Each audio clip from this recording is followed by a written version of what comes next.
చాలా కాలం క్రితం మానవులకు తెలియని ఒక రహస్య రాజ్యం ఉండేది. అది అనంతనాగ మహాలయం. అక్కడ సృష్టికంటే పురాతనమైన ఒక దివ్య మణి నిద్రించేది. ఆ దివ్య మణిని యుగాలుగా నాగరాజు వాసుకి రక్షిస్తూ వచ్చాడు. దాన్ని ఎవరూ సొంతం చేసుకోలేరు, ఎందుకంటే అది ధర్మానికి ప్రతీక. కాని ఒకరోజు అపారమైన సంపద కోసం తపించిన ఓ రాజు ఆ మహాలయానికి చేరుకున్నాడు. ఆ దివ్య మణిని తన సొంతం చేసుకోవాలనే దురాశతో. ఆ రోజు ఒక రాజు మాత్రమే రాలేదు, అతనితో పాటు విధి కూడా వచ్చింది. అక్కడి నుంచి ప్రారంభమైంది ధర్మానికి దురాశకి మధ్య జరిగిన మహాసంగ్రామం.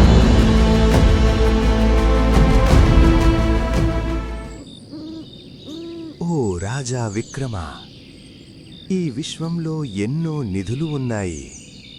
కాని ప్రతి నిధి బంగారంతో తయారవ్వదు. బేతాళా, బంగారం కంటే విలువైన నిధి కూడా ఉంటుందా?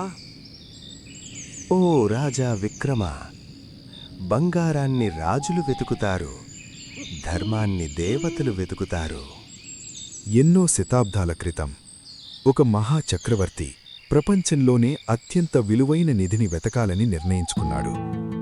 అతని శౌర్యం గొప్పది, కాని అతని దురాశ అంతకంటే గొప్పది.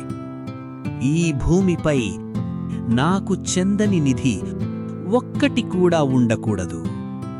మహారాజా, మీరు వెతుకుతున్న నిధి ఈ రాజ్యంలో లేదు. ఈ మార్గాన్ని ధైర్యవంతులు మాత్రమే అనుసరించగలరు. ఈ మార్గం అనంతనాగ మహాలయానికి తీసుకెళ్తుంది. ఆ సభలో ఒక్క క్షణం కాలమే ఆగిపోయినట్లు అనిపించింది. ఈ పటం సాధారణ పటం కాదు మహారాజా, ఇది జీవించే పటం. ఒక పటం జీవిస్తుందా? నవ్వకండి మహారాజా, ఈ పటం ధర్మాన్ని మాత్రమే అనుసరిస్తుంది. అది మొదటి మార్గాన్ని మాత్రమే చూపించింది. సైన్యాన్ని సిద్ధం చెయ్యండి. ఈ మణి ఈ రోజు నుండి నాదే. మహారాజా, ఆ మణిని ఎవ్వరూ స్వంతం చేసుకోలేరు. ఆ మణిని ఎంచుకునేది మనిషి కాదు, మణియే. మరుసటి ఉదయం సూర్యోదయంతో పాటు చరిత్రలోనే అత్యంత ప్రమాదకరమైన యాత్ర ప్రారంభమైంది. మహారాజా, ఇక్కడి నుంచి ప్రతి అడుగు మిమ్మల్ని పరీక్షిస్తుంది.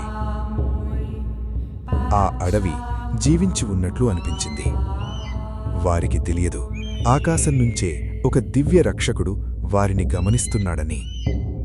చూడండి, ఆ దివ్య గరుడు ఎందుకో మన చుట్టూ తిరుగుతున్నాడు. అది ఒక పక్షి మాత్రమే. అసాధ్యం, ఇది తనంతట తానే మారుతోంది. ఆ దివ్య గరుడు ముందుకు ఎగరలేదు, దారిని చూపించాడు. రోజుల ప్రయాణం తరువాత వారు ప్రపంచానికి దూరంగా దాగి ఉన్న ఒక మహాపర్వతం ముందు నిలబడ్డారు. మహారాజా, పర్వతం కాదు, అది నాగాల ద్వారం. అది రాతితో చేసిన శిల్పం కాదు, శతాబ్దాలుగా నిద్రిస్తున్న ఒక రహస్యం. ఇది మనల్ని గుర్తించింది. శతాబ్దాల తరువాత నాగాల ద్వారం మళ్లీ తెరుచుకుంది. దివ్య గరుడు లోపలికి వెళ్ళలేదు, ఎందుకంటే అది తన రాజ్యాన్ని గౌరవించింది.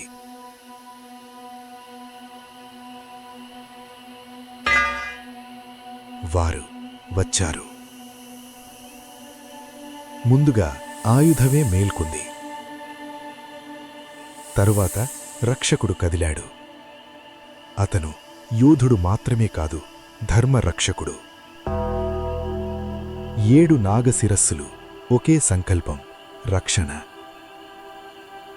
ఎవరు అనంతనాగ మహాలయ పవిత్ర భూమిలో అనుమతి లేకుండా అడుగుపెట్టింది? మహారక్షకుడా, మేము నాగరాజు వాసుకిని కలవడానికి వచ్చాము. అతను వారి మాటలను కాదు, వారి హృదయాలను విన్నాడు. నాగరాజు మీకోసం ఎదురుచూస్తున్నారు.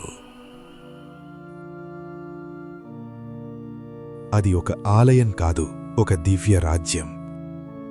హహ, సింహాసనం ఖాళీగా ఉంది. మహారాజా, నాగరాజు సింహాసనం ఎప్పుడూ ఖాళీగా ఉండదు. అది వారి రాకను గుర్తించింది. సింహాసనం మేల్కొన్నప్పుడు మొత్తం రాజ్యం శ్వాస తీసుకుంది. ముందుగా ఆయుధమే మేల్కొంది. రక్షకుడా, వారిని లోపలికి తీసుకురా. కాని ఆ స్వరం రాజ్యమంతా నింపేసింది.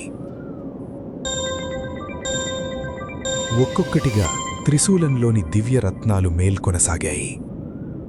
7 నాగశిరస్సులు ఒకే మహిమకు సాక్ష్యాలుగా లేచాయి.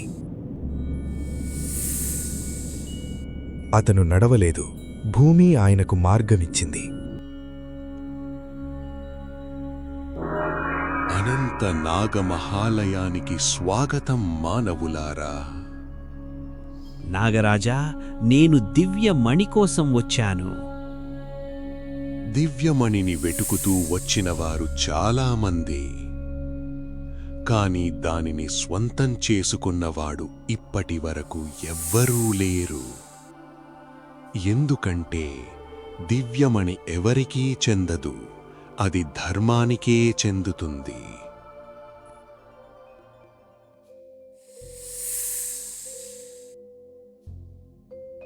అది ఒక రాతి కాదు, సృష్టి యొక్క హృదయం. నేను ఈ దివ్యమణికి రక్షకుడిని మాత్రమే, యజమాని కాదు. ఇప్పుడు దీని మహిమ నాకు అర్థమయ్యింది.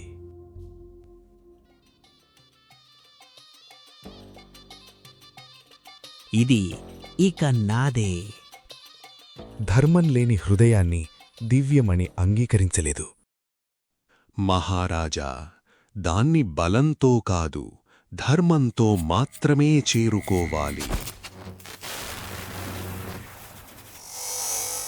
అది శిక్షించలేదు, కేవలం తిరస్కరించింది. దివ్యమణి ధనాన్ని కాదు, ధర్మాన్ని చూస్తుంది. ఆ రోజు పడిపోయింది రాజు కాదు, అతని అహంకారం.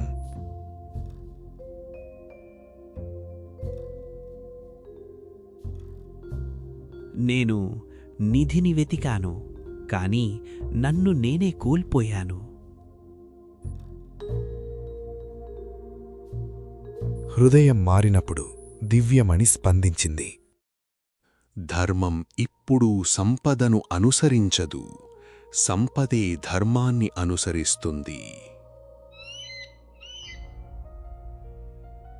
దివ్య గరుడు మరోసారి ధర్మానికి నమస్కరించాడు. యాత్ర ఇక్కడే ముగియలేదు, పూర్తయింది. నేడు నేను నిధిని కాదు, జ్ఞానాన్ని తీసుకెళ్తున్నాను.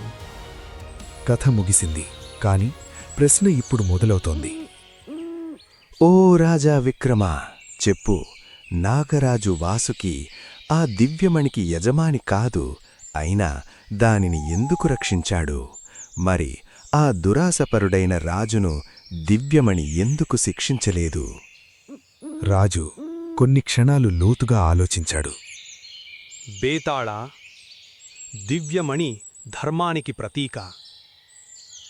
దాన్ని ఎవరూ స్వంతం చేసుకోలేరు. వాసుకి దానికి యజమాని కాదు, ధర్మానికి సేవకుడు. మరి దివ్యమణి రాజును శిక్షించలేదు, ఎందుకంటే జ్ఞానం శిక్ష కంటే గొప్పది.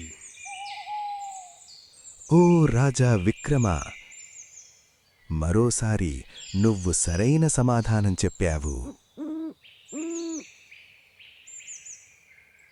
పిల్లలు, గుర్తుంచుకోండి, సంపద మనిషిని గొప్పవాడిని చెయ్యదు, ధర్మమే గొప్పవాడిని చేస్తుంది.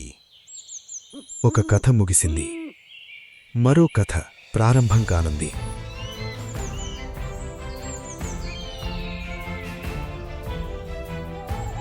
శతాబ్దాలుగా మరచిపోయిన ఒక ప్రాచీన దేవాలయం తన రహస్యాన్ని దాచుకుంది. కాని ఈసారి మేల్కొన్నది మరో దివ్యపటం. ఓ రాజా విక్రమ, ప్రతి ముగింపు మరో రహస్యానికి ఆరంభం.